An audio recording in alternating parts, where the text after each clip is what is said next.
Okay, so we're gonna have a discussion about code talkers, right? But before we actually get into it, what I want to do is play this song.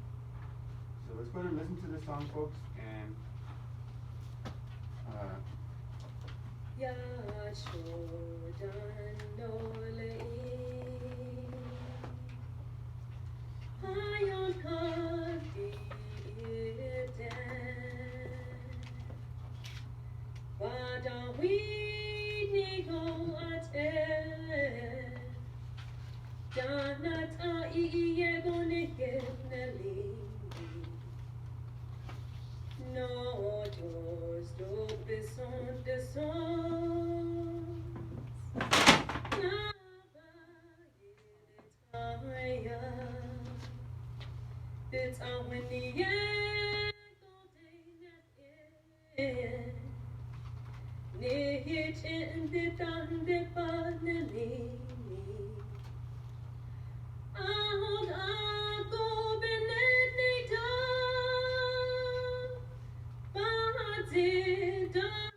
okay, now real quick, folks, so what language was okay?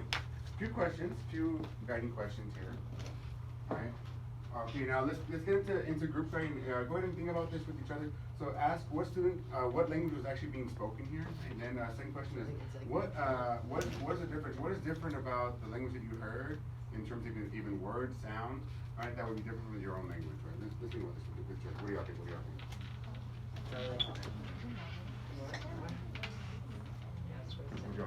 What language is that? No, I can't find anywhere. It wouldn't see like right, but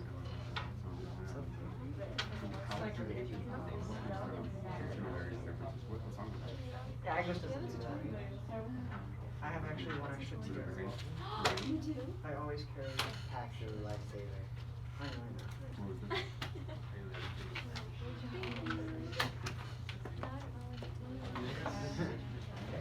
Anyway, it was good of you to probably say that because I'm assuming based on the fact that they're Native Americans, they probably didn't come up with the Latin alphabet. So it makes sense that it would be accurate to what they're saying because like we came up with it after hearing what it sounds like in Tagalog or instead of English where it's like what's the least efficient way to write something. It adds some different sounds like the one that you said in your name, like when you say your name properly. Yeah, you have it. Shamila, right? ZH sound. It had that once, and it had like the that I like a lot. It's also in Welsh and Why do you accept it for reasons? Why was I guess for other exceptions. Familiar, I don't know, like, does it mean like, do you know sort of, do you know of them? I feel like we know that the Native Americans spoke language. How do you translate that into English? That's about all I know. I like know a bit about, Is there what kind of like, very, very vaguely how some mouthwash works. It sounds cool. Pretty sure there might be. What about you, Shmurda? What do you know about, what, how are you doing with the I'm just talking about it. Okay, folks. So moving on. Okay, now what were they singing? What was being sung?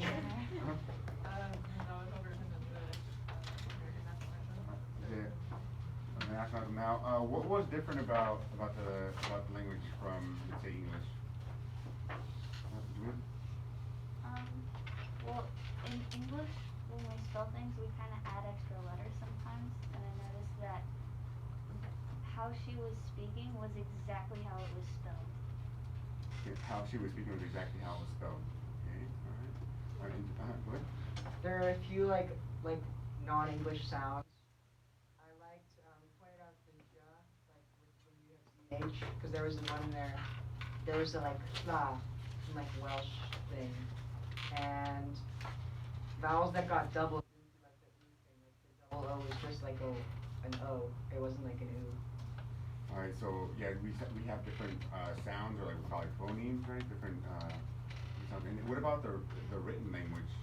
What was different about the written language? Jessamine, go ahead.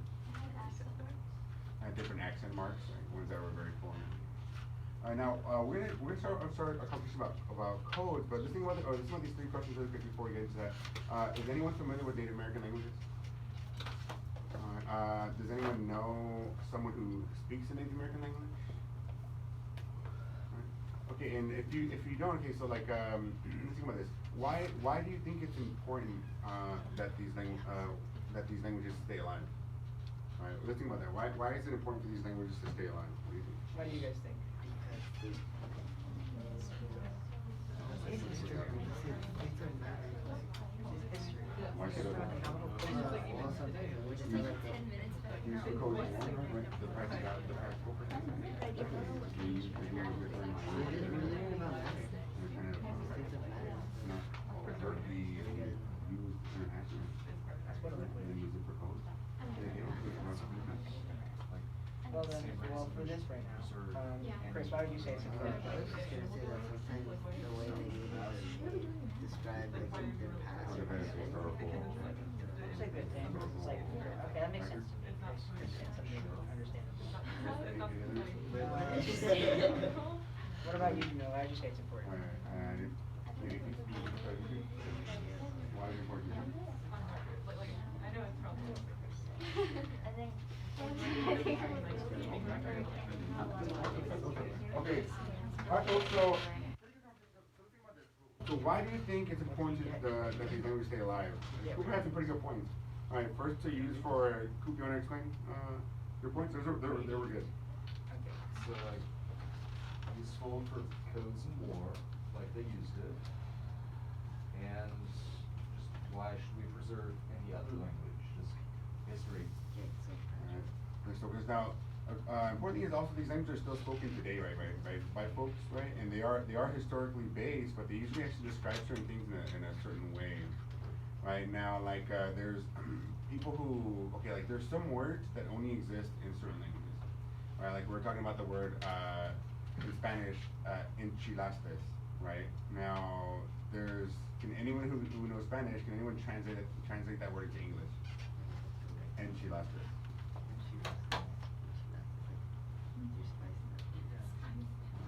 Alright, we got it?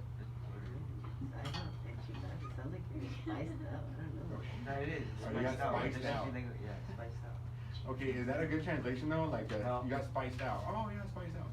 It's not a very easy word to translate, right? So some languages are so in certain ways we call languages codes, right? You can think about codes even in terms of music, right? Now, like there's certain styles in music, so like let's say in the realm of like the hip hop world, right? Where if we have certain words that are used in hip hop that are not used, let's say, in rock, right? So, or think about this. Can anyone help me with this translation? This is your generation's codes.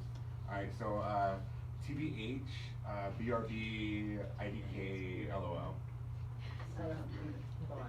Can anyone translate that? What? BRB.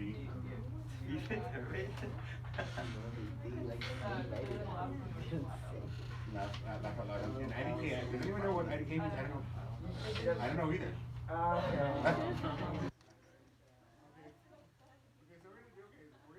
So in terms of the way that talk about the code topic. So the Navajo, or the newer term that folks use is Dene, right? Code talkers is they were critical in World War II. Now we have the U.S. military and we have indigenous folks who are used within the military starting in 1866, right? 1866 they hired tons of Native American folks to work as Indian scouts. Right, in World War I, they first used code talkers. They used Choctaw, right, Choctaw. But after World War I, and their folks were surprised by the use of a native language, a lot of folks who were not Americans started to learn these languages as well for the same reason, right? For military use, right? In World War II, they recruited Comanche, Choctaw, Hopi, and Cherokee into the army, right? And in terms of the Navajo, right, before World War II, they had no written language. There's no written language. So they had to create their own written language, right? So not many people outside of the communities of Navajo or Diné, right, actually knew the language itself. So can somebody help me with this quote by Philip Johnston Maine, volunteer.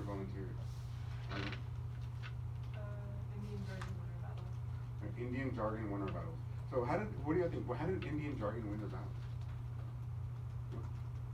Since they were using radio to communicate, it was easy for the other side to like listen into what they were saying, which means that they needed code, but codes were easily broken. Well, like not easily broken, but they could be broken, and they were working with folks double hooked on both sides. So they needed a language that was very unique.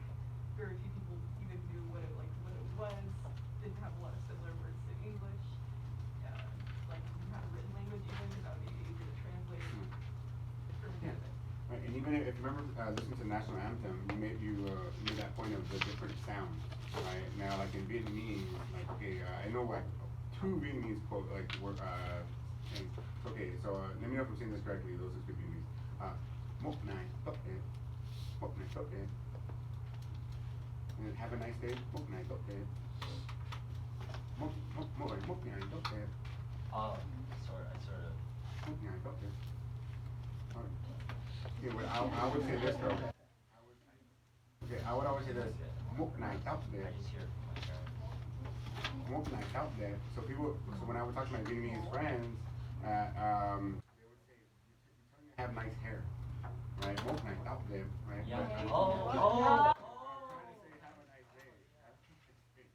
Right. So it was interesting because so in another element of the different sounds that are within language, right? That's an important thing that they couldn't translate as well. So if you're like German and you have no understanding of these different sounds, right? The Navajo language is critical. So what we're gonna do now is I want you to go ahead. Let's go into Schoology, folks. Let's go into Schoology. We're gonna go into Schoology and we're gonna take a quick look at. Okay, we're gonna go into your course, right? And we're gonna go into our folder, World War II, Fighting the War. I'm gonna scroll down to Navajo Diné Code Talkers, and click on this link here. Alright, so the link should connect you here. Alright, and what I wanted to do is if someone can volunteer to read the first, second, and third paragraph. We can do like one paragraph per group. Or you know what? If you guys want to do this, if you guys want to read this at your tables, between each other. If you guys want to volunteer in your tables, that'd be great. If you want to do like a read aloud, think aloud, that'd be great. So if you want to go ahead and read this document to each other aloud, that would be really helpful, right? So let's go ahead and get into that. And after we do that, you guys want to volunteer today? Oh, yeah, sure. There we go. You're gonna read aloud? Okay, so you want to scroll down and we're going to see the...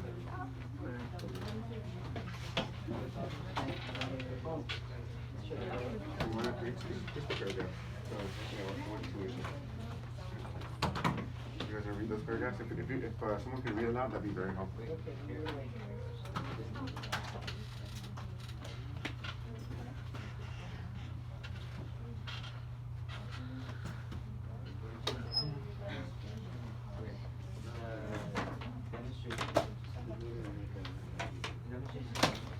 You want to read first, Emily?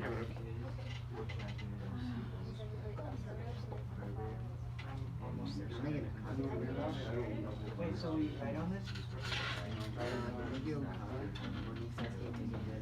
Wait, are we supposed to? So we I'm sorry, I just don't know. Okay, so we copy this. Do we?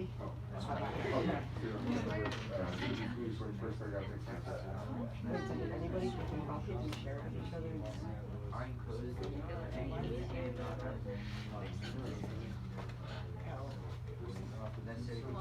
Mr. Professor, do we as a group too, like, do we make a copy and then share it between each other? If you, oh, well, there's gonna be an individual thing you're gonna be doing. You can do the first part. Sure, you guys. But you have to start with reading that, the financial document, reading that aloud, just kind of going over it. Okay, you guys wanna do like one paragraph? Yeah, it's just 3 paragraphs. Oh, okay. Then who wants to read all? Okay.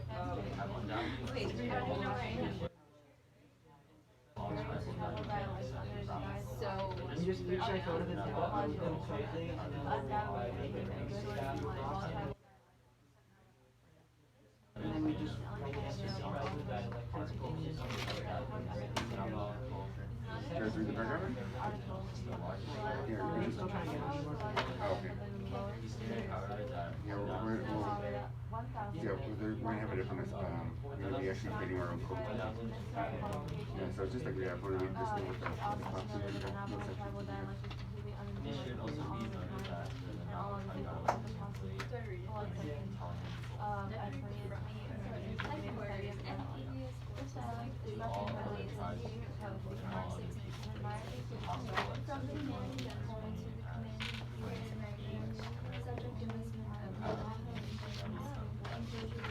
this dialect is thus equivalent to a secret code to the and my suited for rapid sincere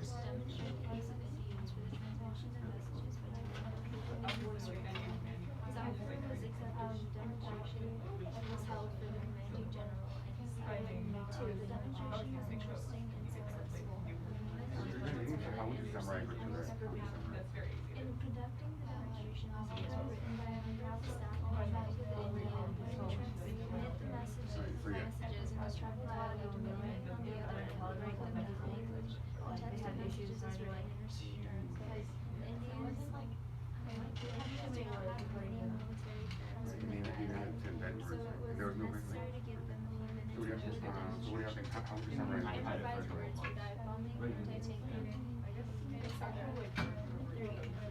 Mr. Johnson stated that the involvement was the only tribe in the United States that has not been influenced with German students during the past 20 years. These Germans studying the various tribal dialects under the guise of students, anthropologists, etc. have undoubtedly could be found to have a working knowledge of all tribal dialects except for Baja. Yeah, you see how Critics it makes found this that word Baja is the appear. only tribe available offering Okay, Bob. compensatory consideration. It is noted in Mr. Johnston's article, Navajo is the largest tribe, the lowest in literacy. He stated, however, that it has in fact many more notable Okay. could be found within its sphere of qualifications. It should also be noted that the Navajo tribal dialect is completely intelligible to all other tribes and all other people, with possible exception of as many as 20 Americans who have made study of the dialect. The dialect is thus equivalent to a secret code to the enemy and admirably suited for rapid communication. Our Mother America. Now we can take, okay, wait, so fill in the blanks in English. Wait, so we found the code? There you go, your transition. Okay, so then now. I opened the room. Our Mother America. PDF. Wait, what is the link go to? Yeah, folks, so let's look at these questions really quick and let's think about this with, as a group. So why did the military want to use native languages? Why do they want to, alright, okay. A fully formed language is better than any code, basically. It's any like one-for-one translation code or even like more complicated one would like be on par with like versatility communication with like an entire language. Yeah, a fully formed code is awesome, right? So like for with some folks who are twins, they will develop their own language, right? So and that's developed over years, right? So imagine having like an entire culture that has its own language that's fully formed, developed. That's pretty awesome, right? Now, how do they expect to use the coded language? How do they expect to use coded language? Maybe we all think. Okay. Yeah. Probably communicating like in the middle of battle about over basically they communicate by methods of like transmission that the Germans could listen into without being eventually they really want to minimize that so that it's like they get more like the more you know, the more you hear, the more like basically they wanted to have a like security measure for the different things that like have to transition. Exactly. Yeah, so that it's figuring that right. So, and what do the Germans actually know about Navajo and other Native American languages? Anyone else? Go ahead. It's said that a lot of people that were German had investigated other Native American language, and that it might have been like under the guise of anthropology or just curiosity, but that now the U.S. suspected they might have been trying to infiltrate just to know that in case the U.S. used the code. Right. So he was validating it, right? So, and who are going to be the actual translators? Okay. Navajos themselves. Navajos. There's a thousand of them. Right? So okay. So what we're gonna do now is okay. Now let me. Okay. So right now what we're gonna do is we're gonna go into the assignment. So what you want to do is in the assignment we have a first one. What we're gonna do is we're gonna translate. We're gonna fill in the blanks and translate this paragraph, which is an actual coded message, right, from the code doctors. And second, we're gonna do is there's a PDF here, and I want you to please download the PDF right, to your computers. Right, it's a writable PDF, and we're going to first crack this code. We're going to first crack this code once we get here, and then we're going to create our own code. Right, and the code that we're going to make. So once again, just to reiterate, okay, we're going to first translate this actual code that was sent during the Battle of the Pacific, and then we're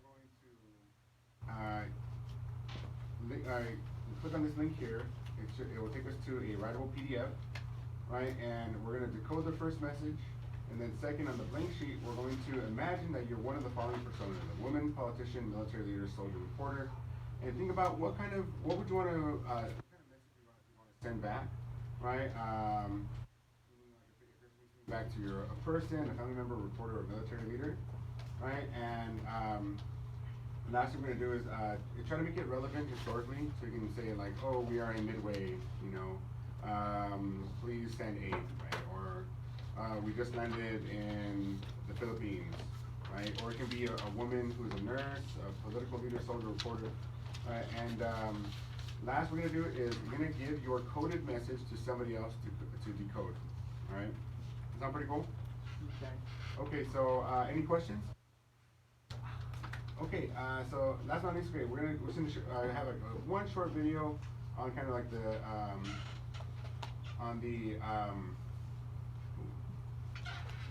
on Code Talkers, and let's okay, so let me see. I'll see if I can find it in a different place. Okay, folks, let's get into it, and all right, hopefully have fun.